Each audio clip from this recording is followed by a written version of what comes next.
une aventure musicale Pixar. Je vous présente Astrid Gomez, notre productrice, et Mathieu Robin et Arnaud Ferret, nos deux metteurs en scène du spectacle. Bonjour à tous. Est-ce que vous pouvez nous dire un petit mot du coup, sur le spectacle? Oui, bien sûr. Alors, bonjour à tous. Moi, c'est Astrid Gomez. Je suis productrice déléguée spectacle depuis 2017. Donc, j'ai eu la chance de commencer le métier de productrice avec la saison de Noël, avec entre autres des spectacles que vous connaissez comme Mickey, le Big Band de Noël ou encore #Surprise Mickey. Et puis, j'ai travaillé sur la nouvelle parade de Noël, qu'on a découvert il y a 2 saisons. Plus récemment sur Rêvons et le monde s'illumine dans le cadre des festivités du 30e anniversaire. Et puis là, avec Mathieu et Arnaud sur Together. Quant à moi, je suis Arnaud Ferret, je suis metteur en scène depuis 2017 à Disneyland Paris. J'ai eu l'occasion, entre autres, de créer puis de mettre en scène différents spectacles, tels que Qu'est-ce que soit Big Ben, avec toi, Astrid, Matadance ou plus récemment Adventures Power the Night. Et je suis maintenant co-metteur en scène avec toi, Mathieu, sur Together, une aventure musicale Pixar. Et oui, je suis le deuxième co-metteur en scène. Moi, c'est Mathieu Robin. Je suis arrivé en metteur en scène à Disneyland Paris en 2017, également, comme toi, le même jour. Même si on n'avait jamais travaillé ensemble, c'est une première. Et j'ai eu la chance de travailler sur des spectacles plutôt en extérieur et sur le parc Disneyland, comme Le rythme de la jungle, comme Dream and Shine Brighter, sur le 30e anniversaire en ce moment. Ou encore sur Disney Delight, la nouvelle version de Disney Delight qui est revenue cette année par exemple. Voilà. Est-ce que certains d'entre vous ont des questions pour démarrer Sinon, moi j'en ai plein, mais je préfère vous laisser l'honneur. Oui. Bonjour. Bonjour. Le spectacle Together est le premier grand spectacle d'envergure dédié à l'univers Pixar, presque tout par Disney confondu dans le monde. Comment vous est venue tout simplement l'idée de lancer un tel projet et est-ce qu'il y a une approche personnelle de par peut-être votre enfance, votre lien à certains univers dans ce que vous avez pu injecter dans l'histoire? Très belle question. Oui. Effectivement, Pixar était déjà bien représenté à Disneyland Paris par ses attractions dans les 2 parcs, par la présence de personnages, que ce soit dans la parade ou en meet-and-greet, en rencontre. Mais il n'y avait pas de spectacle encore qui faisait la part belle à Pixar et seulement Pixar. Donc le parti pris, effectivement, depuis le premier jour, ça a été de se dire on fait un spectacle qui va ne parler que de Pixar et entièrement de Pixar. Ça implique des réflexions, puisqu'on ne raconte pas une histoire Pixar comme on raconte une histoire Disney ou d'autres franchises qu'on peut avoir. Donc ça nous a amené à se poser pas mal de questions sur comment on allait retranscrire l'univers de Pixar qui est très singulier dans leurs films, par la poésie, par les émotions que ça procure, par les doubles niveaux de lecture qu'il peut y avoir également dans tous leurs dessins animés, dans leurs films animés. Et c'était pour nous un vrai challenge de se dire comment on va retranscrire tout ce qui fait, tous les éléments qui font un film Pixar, mais sur scène. Voilà, donc ça a été vraiment notre parti pris, et pour ce faire, on a pu avoir complètement les mains libres et surtout pouvoir aussi collaborer avec les équipes de Pixar directement en Californie. On a eu la chance de côtoyer pendant les 6 derniers mois. De façon indirecte, bien évidemment, que notre appétence personnelle a toujours une part dans la créativité, mais on a, au-delà de vouloir mettre en avant des films, pour répondre précisément à la deuxième partie de votre question, au-delà de mettre en avant des films qui nous rappelaient notre enfance ou notre imaginaire, on a eu à cœur de créer une histoire originale qui faisait intervenir différents univers tirés des films Pixar. Et c'est comme ça que ça s'est fait au fur et à mesure de notre réflexion artistique. C'était comment raconter de la plus belle des façons l'histoire de Charlie et par quel intermédiaire. Oui. Bonjour. Alors justement, ça fait combien de temps que vous travaillez sur ce spectacle? Ça fait... on a eu 6 mois pour faire la production entière de ce spectacle, ce qui est intense et qui nécessite de travailler. Alors évidemment, on est tous les trois devant vous aujourd'hui, mais on représente les centaines de personnes qui ont travaillé depuis 6 mois sur ce projet, qui est un projet 100% Disneyland Paris, de sa création jusqu'à sa production. Donc on est très fiers de toutes les équipes qu'on représente devant vous aujourd'hui et qui travaillent encore à l'heure actuelle dans le théâtre pour finaliser les derniers détails avant la première de ce soir. Merci. Comment vous avez procédé pour travailler en binôme sur ce spectacle? Est-ce qu'il y a certains tableaux qui étaient réservés à l'un ou l'autre, pardon, ou au contraire c'est plutôt les aspects techniques, chorégraphiques qui étaient partagés? C'est une très bonne question. Ouais, pas du tout. On a vraiment tout fait à deux. On a tendance à dire, et on en rigole aujourd'hui, que c'est un show qu'on a créé à 2 cerveaux et à 4 mains. Avec Mathieu, on s'est vraiment enfermé dans une salle qui est devenue notre cocon et aussi notre bunker pendant des jours, des nuits, de très longues heures pour essayer de créer la plus belle histoire possible pour raconter l'histoire de Charlie. Et puis une fois qu'on a eu cette histoire, on l'a très vite présentée à l'équipe d'Astrid, l'équipe de production.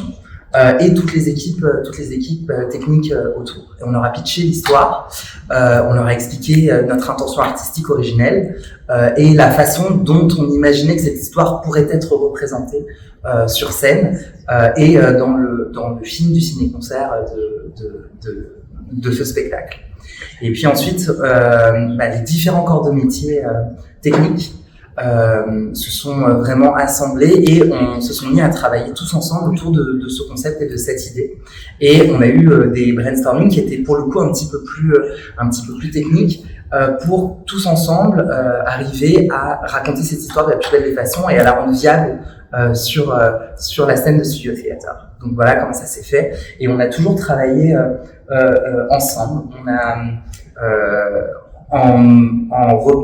On a tellement réfléchi l'histoire au début que les décisions qui en ont découlé nous ont toujours semblé logiques et normales et nous ont permis de le faire de façon assez fluide. On a instauré un petit quelque chose. On travaille souvent via la visioconférence maintenant.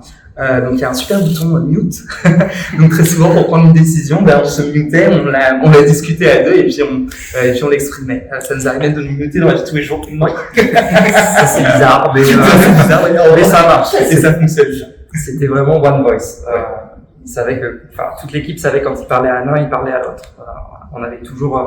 On était raccord sur l'ensemble des décisions et si on avait besoin de se mettre d'accord avant, on se mettait d'accord avant pour que justement toute l'équipe puisse comprendre qu'on avait besoin de... Quand on nous pose une question, c'est pas aussi simple parce qu'on a en tête nous toutes les répercussions que ça va avoir sur notre histoire ou sur la manière de raconter l'histoire. Donc c'était important qu'on ait ces moments à nous pour être sûr qu'on prenait la bonne décision par rapport à notre histoire avant de la donner à l'équipe pour travailler. Et les répercussions qu'on peut avoir à une question, au-delà de l'histoire, ça peut aussi avoir des répercussions sur les différents corps de métier. Parce que cette histoire, elle s'est vraiment créée ensemble. Together, ça veut dire beaucoup pour nous et sincèrement et réellement. Et c'est quelque chose qui se ressent à travers les différents corps de métier. Et quand on est dans cette phase de création, eh bien, une décision prise sur les médias, par exemple, qui font une grande part de ce spectacle, va avoir une répercussion directe sur la lumière. Et la lumière va avoir une répercussion directe sur les différents effets spéciaux qu'on va pouvoir avoir tout au long du spectacle. Donc, notre rôle, toujours épaulé par toi, Astrid, et par ta fantastique équipe, ça a été dans ce délai de 6 mois et dans ce pari fou de lancer un spectacle de cette envergure en 6 mois, ça a été d'estimer les répercussions à chaque fois pour que ça puisse se créer en symbiose et encore une fois, together, tous ensemble de la plus belle façon.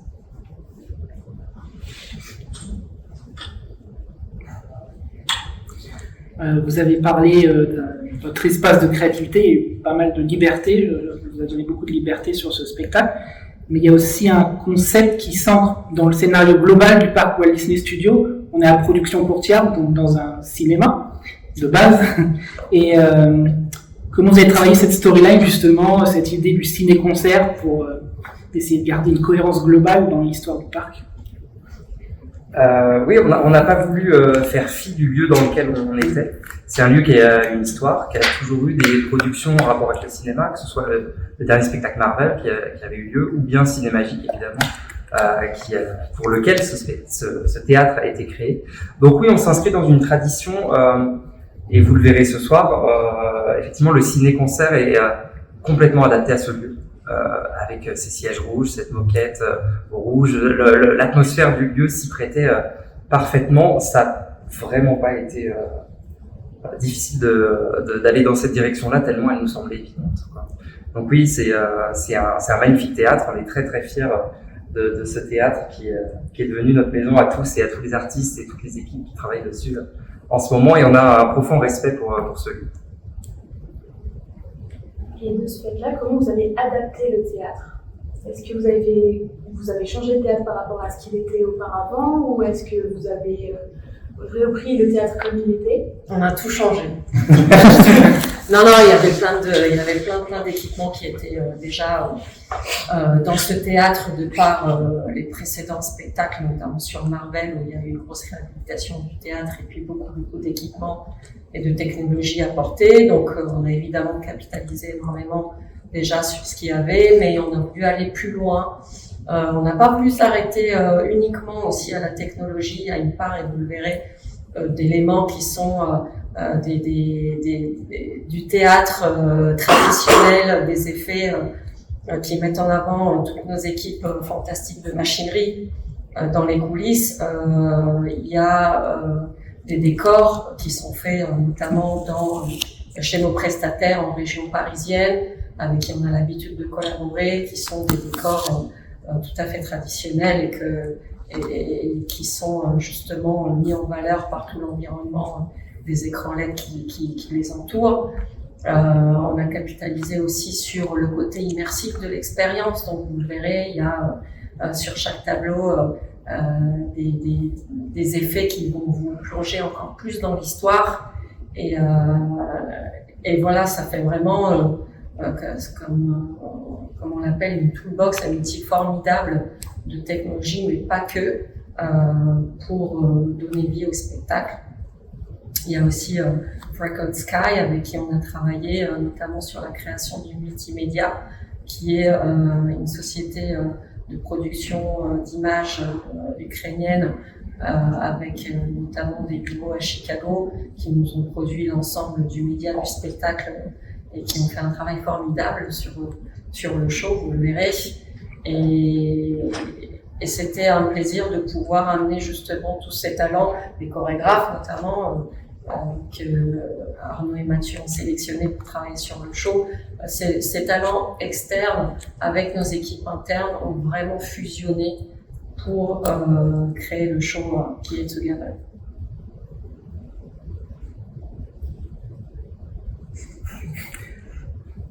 T'as une question? Oui, à propos justement de ces talents à l'extérieur, est-ce qu'il y avait, vous êtes allé chercher une compétence en particulier, que ce soit en termes de danse ou de médias? Est-ce vous aviez quelque chose en tête et vous êtes allé chercher des talents avec une idée très précise, et peut-être nous parler du mix que ça a fait avec les équipes en interne de Disneyland Paris? Oui, la réponse est oui. On a commencé à imaginer l'histoire. Une fois que l'histoire a été imaginée, on s'est posé la question ensuite de comment on allait la rendre réelle sur scène, et par quel biais. Bien évidemment, la chorégraphie est très vite arrivée dans les conversations. On s'est entouré de différents talents, et de différents talents qu'on connaissait ou qu'on a rencontrés directement, Mathieu et moi. Par exemple, entre autres, Romain Racheline, qui a chorégraphié le tableau Monstres et compagnie, est un artiste avec lequel Astrid et moi avions collaboré sur Mickey's Christmas Big Band, et que nous avons eu plaisir à voir sur scène dans sa pièce musicale Stories, Et on l'avait vu, on était Mathieu et moi pour le coup dans la salle le même jour. Donc c'est un souvenir qui nous a fait penser à Monstres et compagnie, et donc on l'a contacté pour lui proposer de collaborer avec nous. Céline et Kane, tu avais déjà travaillé avec Céline sur Le rythme de la jungle. Céline travaille très souvent en duo avec Kane Kidspace. Et donc, on a proposé ce duo aussi bien pour les tableaux Coco, le final, que sur Nemo, parce que nous avions dans la tête de représenter le milieu aquatique de cette façon. Par rapport à la société média, à Freckle Sky, on a fait beaucoup de recherches, énormément de recherches. Les médias sont pas arrivés tout de suite dans le concept. Ce qui était important pour nous, c'était de mettre nos personnages dans les bonnes proportions scéniques et scénographiques. Et donc, mettre un personnage comme Nemo ou Dory dans les proportions de l'océan, ou à l'inverse Woody dans la chambre de Charlie, c'est pas du tout les mêmes proportions. Donc les médias sont venus dans nos conversations à partir de ce moment. Et on a fait beaucoup de recherches et on a trouvé la société Freckle Sky qui a travaillé de façon assez exceptionnelle sur l'intégralité des médias. C'est des personnes qui ont une place extrêmement importante dans la création de ce spectacle, avec qui on a tissé de vrais liens. Mais pas qu'avec nous, avec les chorégraphes aussi. Parce que quand on est rentré dans un process de répétition, et qu'on a vu à quel point les médias pouvaient nous aider à avancer dans l'histoire et dans l'émotion du spectacle, eh bien, les chorégraphes et Freckle Sky se sont rencontrés, ont travaillé autour avec nous, et on a adapté certains éléments de la chorégraphie pour que les médias puissent réagir en fonction, ou inversement. Les médias se sont mis à réagir à la chorégraphie, et ça a été un travail assez inédit et surtout assez fort en émotion, parce que les différents corps de métier, les métiers techniques, les métiers artistiques se sont rencontrés et ont fédéré autour de cette idée pour proposer de représenter notre univers et le plus beau spectacle possible. On sait que Disney, c'est une machine à tubes, qui plus est Disneyland Paris aussi, depuis 1992. Quelles ont été les grandes lignes justement pour construire Together, qui est amené à devenir un hymne culte parmi les autres? Voilà ma question. Musicalement, oui. Ouais. Au départ, est-ce qu'il y avait... Oui, alors effectivement, machine à tube, oui, nous on les adore, on espère que vous aussi. Alors, déjà, il n'y a pas de recette pour écrire un tube. Il y a des techniques pour arriver à proposer des chansons qui fonctionnent et qui, en tout cas, racontent l'histoire qu'on veut raconter. Together We Are One est effectivement une chanson originale. On pouvait pas s'empêcher d'avoir une chanson originale pour ce spectacle-là. C'était inenvisageable. Elle nous sert d'hymne vraiment tout au long du spectacle également, de fil rouge, qui va vraiment nous emmener dans son instrumentation d'un tableau à l'autre. Oui, il n'y a pas vraiment de recette. On espère que il y a déjà des extraits qui ont été diffusés. C'est comme des gens en tête. Si les gens chantonnent la chanson en sortant du théâtre, on aura tout gagné, effectivement. En tout cas, c'est vrai qu'on a eu un coup de cœur pour Together We Are One. On l'a découvert chacun individuellement parce qu'on nous a envoyé les différents extraits proposés pour cette chanson originale, donc Together We Are One. Et moi j'étais à mon bureau et tout d'un coup j'entends chanter la tue-tête. Et c'était les garçons dans la pièce d'à côté qui découvraient Together We Are One. Et donc on savait que c'était un peu une évidence. On savait vraiment que c'était la chanson qui représentait ce qu'on avait envie de mettre sur scène. C'est un beau moment que tu décris. C'est un très beau moment. On avait reçu plusieurs extraits musicaux différents pour choisir cette chanson. Mathieu l'avait écouté dans sa voiture, moi dans la mienne, et on s'est retrouvés super excités et super impatients en disant c'est celle-ci. Et c'était une évidence, ouais, c'était une évidence. On a mis la musique à fond à côté du bureau d'Astrid, qui nous a rejoints pour se mettre à danser. On avait cette chanson-là dans le plus grand secret, en espérant que personne autour n'écoute. On était tous les trois en train de sauter partout dans la pièce pour écouter ça. C'était un beau moment et assez représentatif de la façon dont on a monté ce spectacle et dont on a créé ce spectacle tous ensemble. Et pour la composer, on a eu la chance de pitcher, ce qui n'arrive pas souvent, l'entièreté du spectacle au compositeur de la chanson. Donc on a fait une présentation à, je sais plus, il y avait 6-8 compositeurs différents, avec des sensibilités différentes, qui ont, pour certains, déjà travaillé pour nous et créé certains des tubes que vous connaissez de Disneyland Paris, ou pour d'autres parcs. Et c'est vrai qu'on a eu la chance de leur faire part non seulement de notre intention artistique, mais vraiment de l'émotion, de tout l'arc narratif qui compose le spectacle. Ça les a inspirés vraiment et on a eu la chance d'avoir honnêtement, toutes les réponses qu'on a reçues étaient exactement dans l'esprit de notre spectacle. Donc le choix des mots était très important et le choix des mots de cette partition le sont d'autant plus. Donc on a eu la chance de pouvoir avoir un résultat qui fait exactement pour ce qu'on avait besoin pour ce spectacle.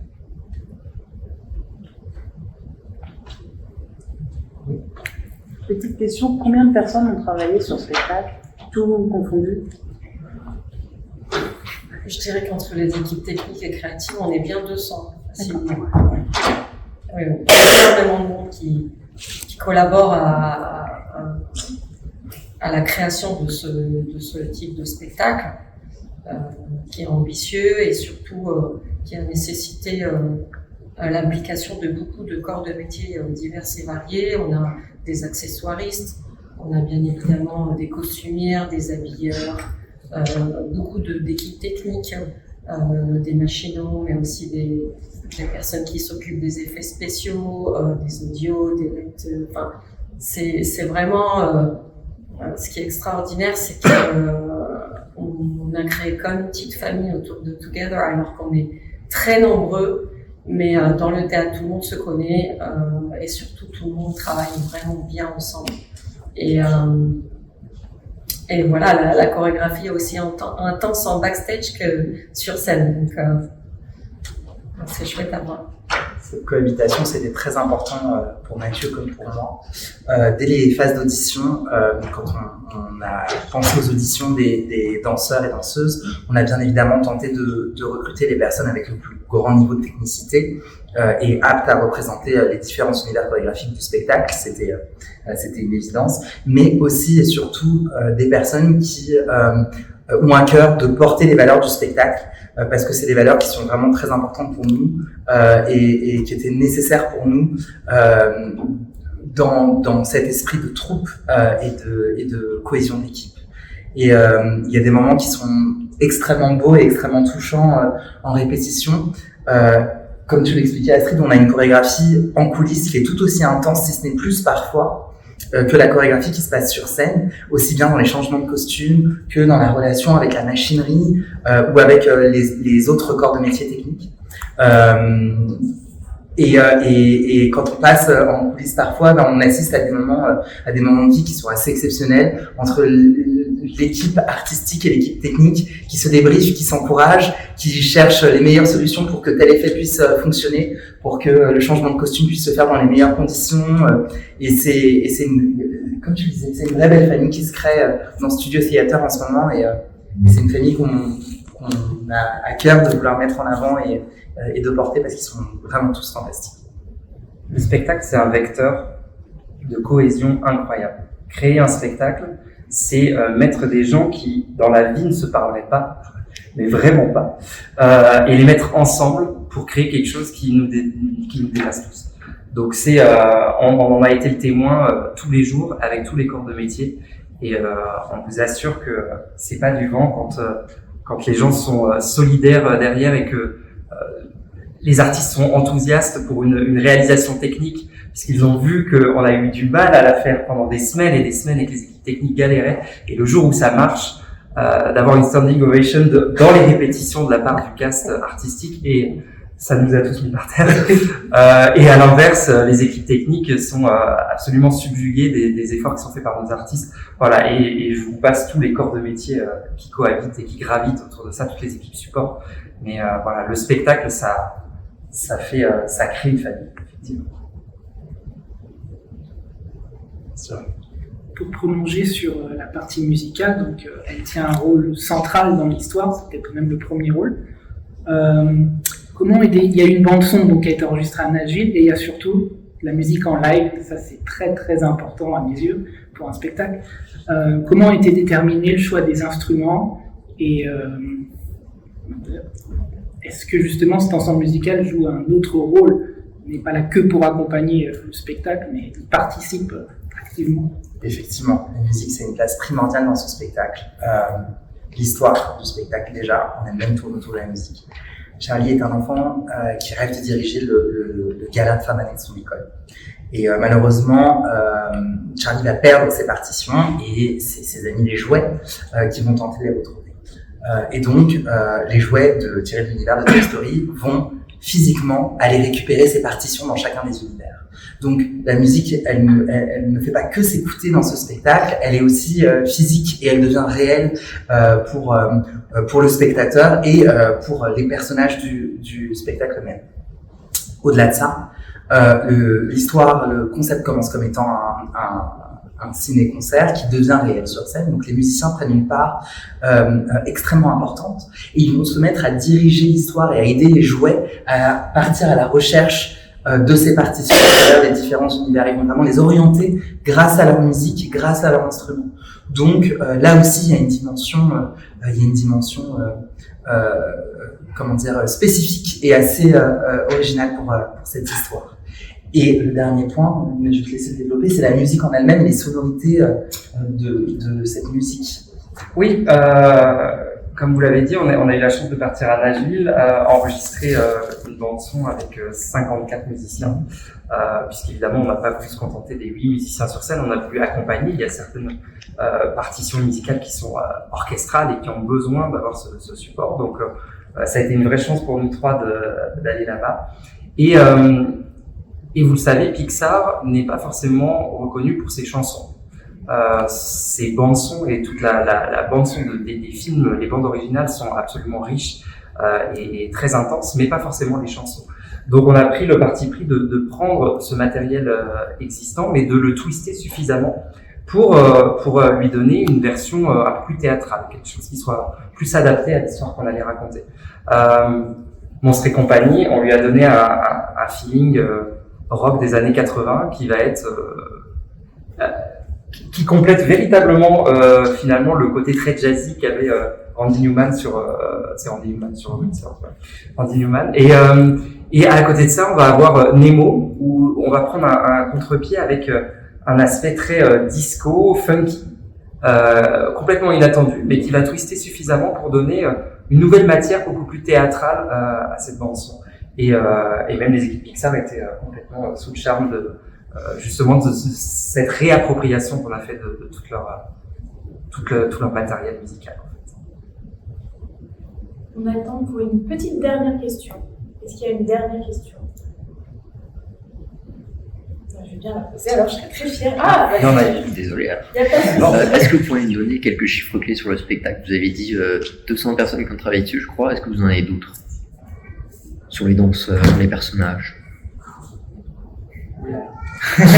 Je ne suis pas sûr d'en avoir. Ce qui me vient à l'esprit, moi, c'est et c'est vraiment c'est les millions de sourires qu'on a au quotidien de la part de toutes ces équipes.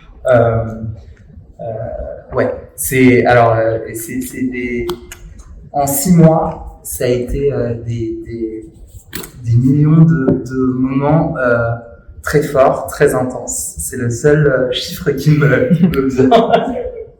Il est abstrait, mais il est bien réel dans nos esprits, je pense. Une dernière question très très rapide. C'est quoi votre scène préférée dans le spectacle? Vous n'êtes pas obligé d'expliquer pourquoi.